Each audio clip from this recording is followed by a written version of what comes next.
Hi! Weather అయితే చాలా చల్లగా ఉంది మమ్మీ. ఏదైనా కొత్తగా చేయమని చెప్పింది. అందుకని నేను ఆఫ్రికన్ ఫుడ్ అయినా ఫుఫు చేద్దామని చెప్పి ఇవి తీసుకున్నాను. వీటిని కరపెండలు అంటారు. కొంతమంది ఆలుగడ్డ అంటారు.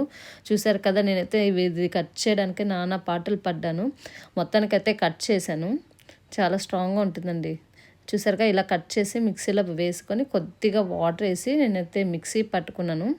ఇలా అయితే పేస్ట్ లాగా వచ్చింది. నేను ఒక బాండీ పెట్టి అందులో వేసాననమాట. వేసి సన్న మంట మీద మగ్గించుకుంటూ ఇలా తిప్పుతుండాలి. లేకపోతే ఉంటలు కట్టేస్తుందండి. ఎందుకంటే మనకు జిగురు పేస్ట్ లాగా వస్తుంది కాబట్టి మనం తిప్పుతూనే ఉండాలి.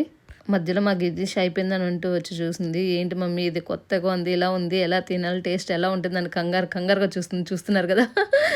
తన ఫేస్ ఫీలింగ్ చూస్తుంటే మామూలుగా లేవు నాకు. మధ్యలో నేను తిప్పుతా అంటూ చూస్తుంది. ఇలా తిప్పుతూనే ఉండాలండి. చూసారు కదా మనకైతే దగ్గరికి వచ్చేసింది. ఇలా జారుడుగా వస్తుంది. దానికి కాంబినేషన్ కానీ నేను చికెన్ అయితే ఆల్రెడీ ప్రిపేర్ చేసుకుంటున్నాను.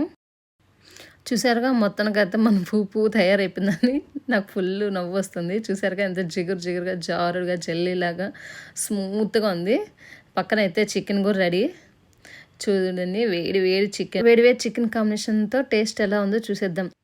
చూసారు కదా ఎంత వేడిగా అయితే ఉందో. దీన్ని ఫుప్పు అంటారు. ఆఫ్రికన్ ఫుడ్ అనమాట. నేనైతే టేస్ట్ చేస్తున్నాను, బాగుంది. తర్వాత మా గితి కూడా టేస్ట్ చేసింది. చాలా బాగుందని చెప్పింది. చూసారు కదా తను కూడా తింటుంది. జెల్లీగా సాఫ్ట్గా బాగుంది. మీకు నచ్చితే ఎవరైనా ట్రై చేయండి. బాయ్ ఫ్రెండ్స్, మీరు కూడా ట్రై చేయండి.